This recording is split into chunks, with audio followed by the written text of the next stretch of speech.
From architecture to painting and sculpture, literature to live music and theater, Radio 111 presents The Desert Scene, your connection to culture and entertainment in the desert cities. Here's Bonnie G. And welcome to The Desert Scene. I'm your host, Bonnie G, here with my fabulous producer, Brian Mendoza.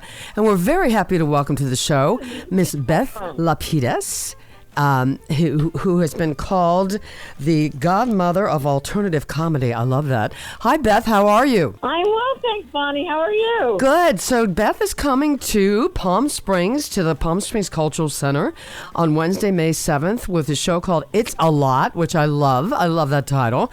So thank you, Bonnie. So tell us a little bit about what to expect at your show. Enlightenment, fun, laugh, joy, excitement, change. Yeah, good time. Great. We need all that stuff. We could use all of that stuff. Yes. So let's talk a little bit about, I'm looking at, your bio here, creator, host, and executive producer of the legendary and revolutionary UnCabaret. 25 plus years of weekly live shows, streaming, and touring. So tell us about how that came to be. It's been called a comedy be-in. So tell us about UnCabaret. Oh, that was Rolling Stone. Yeah, that was fun.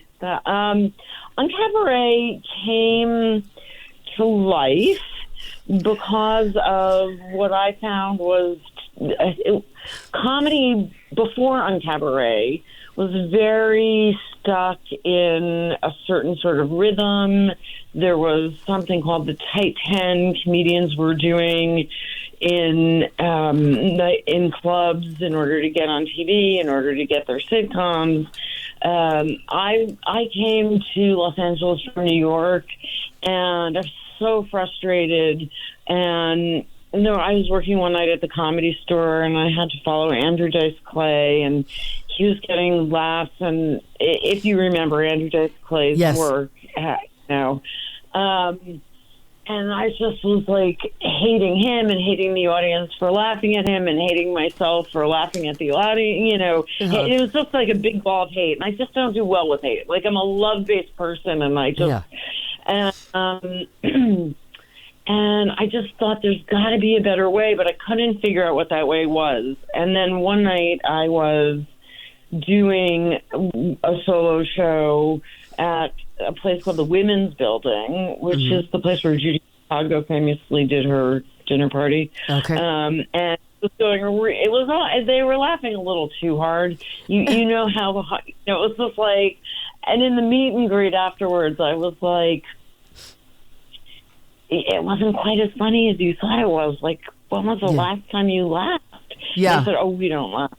We're women and we're artists and we're lesbians, and if we go to comedy clubs, they just make fun of us. And I said, well, I'll make you a show. It'll be unhomophobic, unxenophobic, unmisogynist. It'll be UnCabaret. And it was really a download like that. And then it was a journey. It was a journey from that inception. I really feel like it was an assignment almost from the universe. I don't know where that name came from. Yeah. And then off and running, and, then 4 hours of a story of how we got here, and it's still running, and it's been in every media, and it's been on TV, and blah, blah, blah. All the people that have done it, Bob Odenkirk, Kathy Griffin, so many people came out of it that it's been an amazing, collaborative, joyful, revolutionary experience. It's been wild. Fabulous. Now, I'm also looking, you're also an author of the critically acclaimed original audiobook, So You Need to Decide. Tell us about that.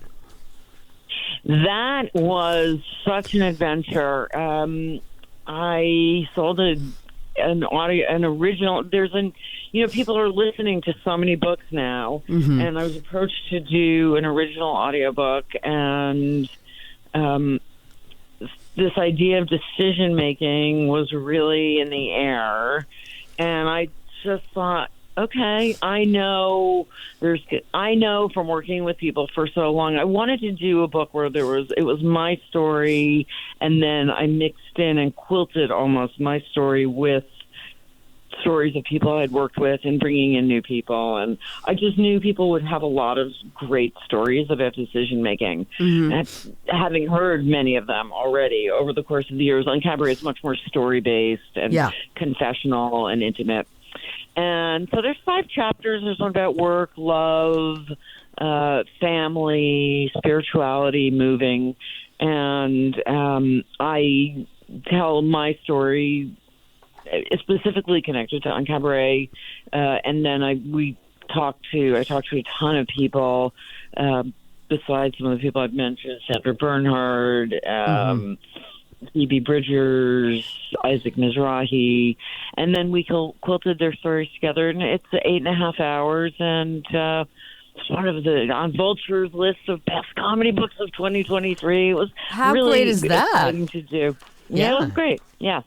Now, I'm just curious. Do you have obviously, we make a lot of decisions in life about a million different things, but do you have sort of a mantra or a philosophy about making decisions in general that you have come up with out of all this?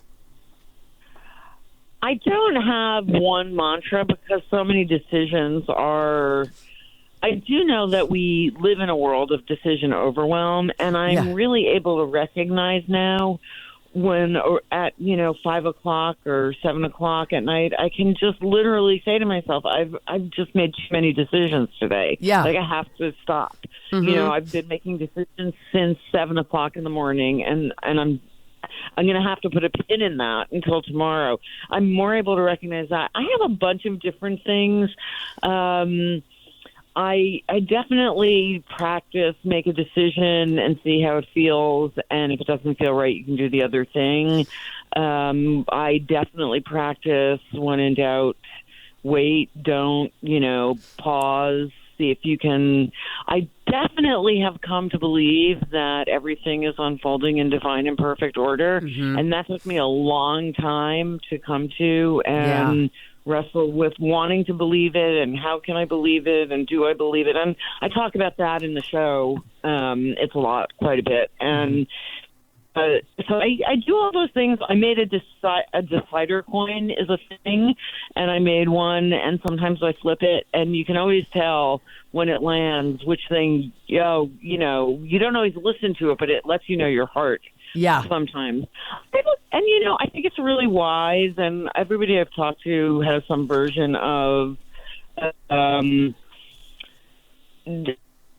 is not to be so afraid of mistakes. That can really help with decision making. We all make mistakes. Mistakes are sometimes the greatest gift we can give ourselves. Right. And so that has really helped me in decision making.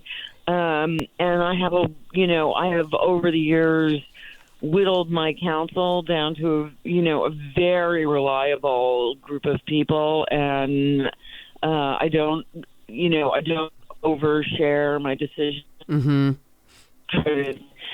I have a meditation practice which keeps me centered and focused and more able to trust myself. I think it's really a process of learning to trust yourself and trust your heart and be able to pick up, choose focus, listen to your focus, listen to the decisions that you've made and let those decisions, it's almost like a decision can be a parent of other decisions. Right. So if you make the Uber decisions, I didn't actually say this in the book, but I did come to believe if you make an Uber decision, like this is the big thing I believe in. I believe in this relationship, and so I'm not going to run when I don't have to decide each time whether or not I'm going to stay in the relationship, even though we're in a fight, because I already decided I'm going to stay. Yeah. And work decisions. So I already decided I'm going to write this book.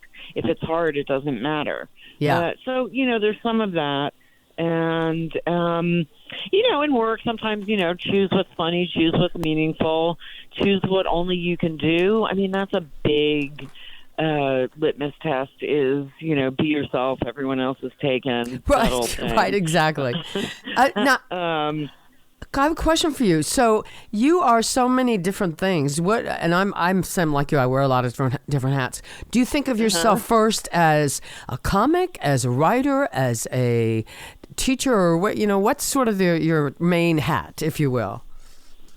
Well, I think of myself as a creator. Okay. And that's why I have a coaching business as well, and it's called The Infinite Creator, which connects how you live with what your work is. I would say secondly, think of myself as a writer.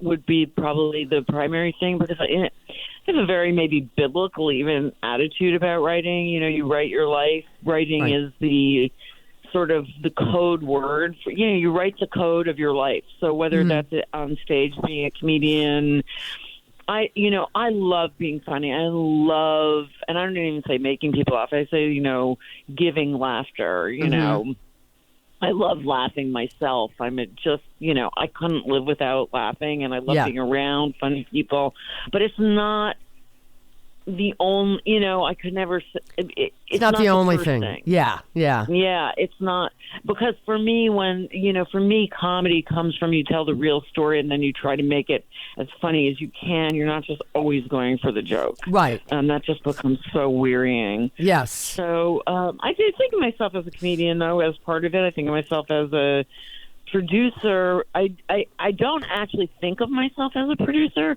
though I am really a producer. Yeah. I only started producing to protect my own work, as many producers will tell you. Yeah. Who are also writers. I'm very happy to hand over the producing parts whenever I can, or to have producing partners. I just as soon not be, though I have gotten good at it over the years. Yeah. Well, I want to just make sure we get this in. Wednesday, May 3rd, 7 p.m., Palm Springs Cultural Center, which is a wonderful place. I do some singing there, so it's a great place to perform. Tickets you can get at thebent.org, THEBENT, thebent.org. Wednesday, May 3rd, 7 p.m., Palm Springs Cultural Center. Beth Lapides. It's a lot. It is a lot. My God, these days. It is a lot. We're going to talk about, the show is really about what it's like to live right now, and the thing that we're all living. Yeah. It's really about us. I mean, it's my story, but it's really about, creating your own life, manifesting, and how we do it, and the responsibilities we have, but in the funniest possible way. I love and that. If people don't remember thebent.org, the tickets are at Eventbrite in the Palm Springs Cultural Center. Also, my website, Beth Lapides, that's BethlaPides.com, has stuff about everything I'm doing, and people can check it out there. Absolutely. Beth, well, thank you so much. I mean, boy, I did not realize you were so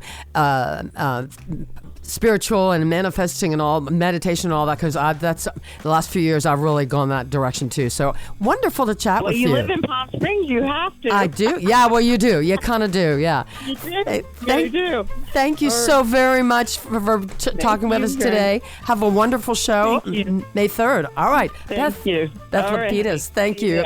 And we'll talk to the rest of you on the next time on The Desert Scene.